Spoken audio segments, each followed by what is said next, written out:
Hello friends, welcome back to our channel, the number one channel for health, fitness, nutrition and weight management, and this is your coach Amrit Mishra here. आज के video में मैं आप लोगों को information देने वाला हूं कि कैसे इस नवरात्रि में हम लोग सही तरीके से फास्टिंग इंप्लीमेंट कर सकते हैं सो दैट हम लोग जो भी डाइट प्लान फॉलो कर रहे हैं, जो भी प्रोग्राम है उसको बिना ब्रेक के कंटिन्यू कर सकते हैं और हमारा रिजल्ट भी उस तरीके से अच्छे से आ सकता है. So let's get started. So, before moving to the topic of Navratri fasting, let's understand what exactly the meaning of fasting is and what are the advantages of doing a fasting in a proper way. Now मैंने ये क्यों कहा proper way?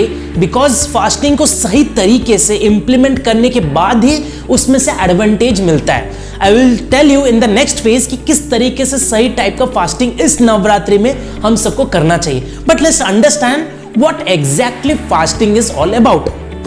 जैसे मैंने अपने बहुत सारे videos and अपने आर्टिकल से मेंशन किया है, our body is a kind of machine. जैसे कि हम अपने बाइक में बेस्ट क्वालिटी का पेट्रोल डालते हैं, the same way our body needs the best quality food, the best quality nutrient to make sure our every cell, every organ is getting nourished every day properly, right? And that is what Ayurveda tells about. It tells कि we are not what we eat, we are what we digest and what we absorb. हमारा body get nutrient from all the kind of food we are eating every day from morning till evening. In the process of fasting, we are not giving anything to our body for some specific duration so that our body is on a resting mode. Specifically हमारा जो digestive tract है वो resting phase में रहता है, जहाँ पे it focus on assimilation and removing all the toxins which is accumulated throughout that specific duration, right? वो सबसे major focus होता है fasting का. Now fasting का मैंने duration इसलिए बताया because it's vary from person to person, vary from culture to culture, किस टाइप का फास्टिंग इंप्लीमेंट वहां पे करते हैं. जैसे कि there is 8 hours fasting, 12 hour fasting, 14 hour fasting, या few people they are implementing 16 hour fasting which is as per the modern science is called as intermediate fasting. Also हमारे culture में एक दिन, 2 दिन या कभी कभी 3 डेज का भी फास्टिंग वहां पे इंप्लीमेंट किया जाता है. But again you need to understand कि फास्टिंग से फायदे क्या क्या होते हैं एंड किस तरीके से फॉलो करना है. सो अभी let's understand the importance of doing fasting.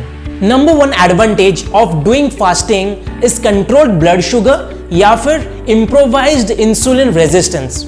Insulin resistance के प्रॉब्लम के चलते so many people are struggling with thyroid, PCOD as well as diabetes and fluctuating blood sugar problems. बहुत सारे ये सारे प्रॉब्लम इंटरलिंक्ड रहते हैं which is connected to insulin resistance, right? So जब आप फास्टिंग प्रोसेस में रहते हैं because of all the different things which is happening in our body, there's advantage कि हमारा blood sugar level normal level पे आता है. Second advantage what you get is आपका जो ब्लड प्रेशर है that comes back to the normal if you are eating properly या फिर आप फास्टिंग सही तरीके से करते हैं. Point number 3, fasting also helps in improving your brain functionality, reduce neurodegenerative diseases जैसे कि पार्किंसन प्रॉब्लम या अल्जाइमर डिजीज, ये सारे प्रॉब्लम को भी रिड्यूस करने में हेल्प करता है.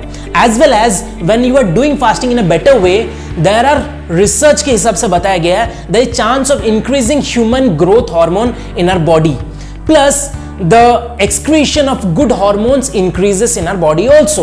तो उसका फायदा क्या होता है? When you are having higher amount of human growth hormone, आपके मसल की डेंसिटी इंक्रीज होती है, your fat percentage is going down, as well as there is increase in the metabolism of your body. Also guys, you are aware or not, but let me tell you, बहुत सारे research इसके ऊपर हो रहे हैं कि somehow the fasting is also helping people to reduce the amount of cancer in their body.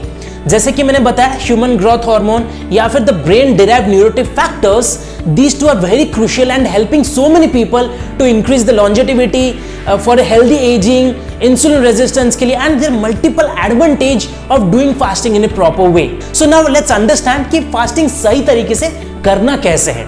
Okay, हमने fasting के एडवांटेज सीख लिए, but what is this right way to implement it? Because सिर्फ बोलने के लिए फास्टिंग इज नॉट देयर. यदि उसमें कोई मिस्टेक होता है देन देयर इज चांसेस कि ये जो एडवांटेज मैंने वहां पे बताया you will not be getting. So let's understand कि हमको ये जो फास्टिंग का प्रोसेस है उसको बिल्कुल भी कॉम्प्लिकेट करने की कोई जरूरत वहां पे नहीं है। हमको समझना चाहिए the basic fundamentals of doing fasting and उससे जो हमको फायदा होने वाला है। ओके, जैसे नवरात्रि स्टार्ट होती है वी कीप ऑन सर्चिंग कि यार मैं फास्टिंग में क्या खाऊं, क्या बनाऊं, ऐसा कौन सा रेसिपीज है मुझे ट्राई करना चाहिए। हम लोग यूट्यूब देखते हैं, टीवी में देखते हैं, बट यार हम लोग यदि खाना ही है then why we are doing fasting all together. Fasting whole concept is about giving rest to this digestive tract, है कि नहीं? तो वहां पे अलग अलग रेसिपीज ढूंढने की कोई जरूरत वहां पे नहीं है। सेकेंडली, फास्टिंग के ऊपर यदि फूड सर्च करते हैं आयुर्वेदा के according, not as per the modern जो टीवी में दिया जाता है या यूट्यूब में शेयर करता है, not as per that, but proper जो सही तरीका बताया जाता है। Fasting also describes as per the body type या फिर बॉडी के जो गुण होते हैं उनके अकॉर्डिंग में डिपेंड करता है। But let's keep this video very simple.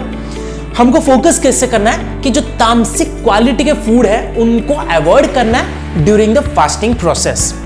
Example के तौर पे फर्स्ट ऑफ ऑल जैसे अल्कोहल हमारे हो गए, नॉन वेज प्रोडक्ट्स हो गए, वो कंप्लीटली बंद रखना है। Okay, second is packed food item, anything which is packed, जैसे कि आपके बिस्किट, मिक्सचर, कुकीज, केक, ये सारी चीजें हमको अवॉइड करनी है। ये सब तामसिक फूड कैटेगरी में आते हैं। नेक्स्ट इज बहुत ही ज्यादा ऑयली, बहुत ज्यादा फ्राइड आइटम कंप्लीटली अवॉइड है।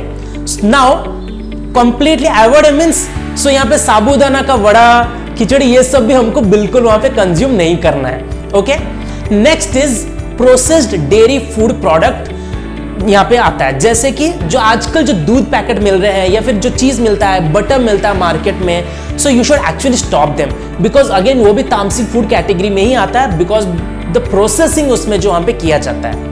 नेक्स्ट इज कोई भी टाइप का प्रोसेस्ड फूड कंप्लीटली आपको बंद रखना है during the process of fasting. Okay, as well as बहुत ज्यादा शुगर, बहुत ज्यादा सॉल्ट भी हमको कंज्यूम नहीं करना है ना। प्रोसेस्ड फूड में हमारा refined salt, refined sugar, as well as Dalda, refined oil, ये सब भी हमको नहीं लेना है। नाउ अभी हम तो समझ गए क्या क्या फूड अलाउड नहीं है जो मैंने यहाँ पे मेंशन किया। सो हम लोग क्या खा सकते हैं? It's very simple, always focus on things which is natural, जिसमें कोई प्रिजर्वेटिव्स नहीं है, जिसमें कोई केमिकल नहीं है, जो कि प्रोसेस नहीं है और पैकेट में नहीं मिलता है। जैसे कि एग्जांपल के तौर पे आप फ्रूट्स खा सकते हैं, होम ग्रोन फ्रूट्स या फिर जो सीजनल फ्रूट्स होते हैं। तो यहाँ पे एप्पल बिल्कुल भी अलाउड नहीं है, इफ इट्स नॉट सीजनल, यदि मार्केट में मिल रहा है, या फिर आजकल बहुत सारे फूड में केमिकल्स वगैरह रहते हैं, फ्रूट्स में specifically, so you should also stop that. तो बेस्ट इजी तरीका क्या है? Get milk. If you want to have milk then milk आप लेके आइए अपने नॉर्मल डेयरी से, उसमें से पनीर बना के ले सकते हैं। यू कैन यूज कोकोनट, आप स्प्राउट्स वगैरह ले सकते हैं आराम से, एंड बहुत सारे इजी तरीके हैं जैसे राजगीरा को वहां पे बना सकते हैं। एक चीज ध्यान क्या देना है कि बहुत ज्यादा शुगर बिल्कुल भी कंज्यूम नहीं करना है, बहुत ज्यादा सॉल्ट जो व्हाइट सॉल्ट होता है उसको बिल्कुल भी नहीं कंज्यूम करना है।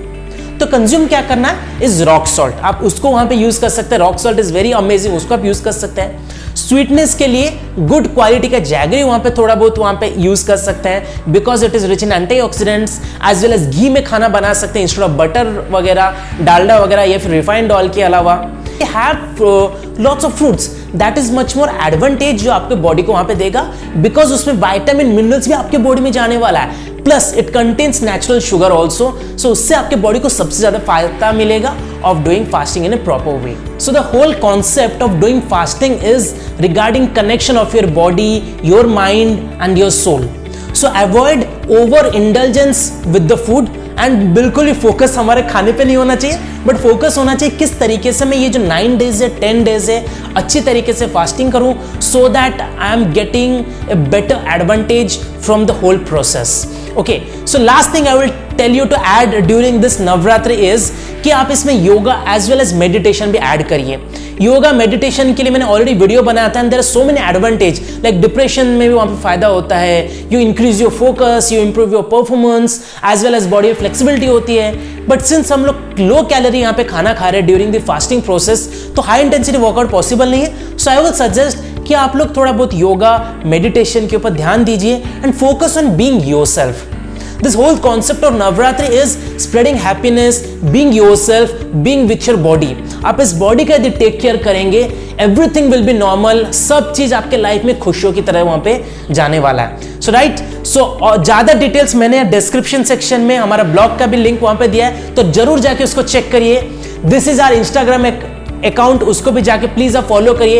एज वेल एज आपको ये वीडियो यदि अच्छा लगा, इंफॉर्मेटिव लगा, then do share to your friends and family members and subscribe to our channel. Thank you so much guys with joining with us. See you next time. Bye bye.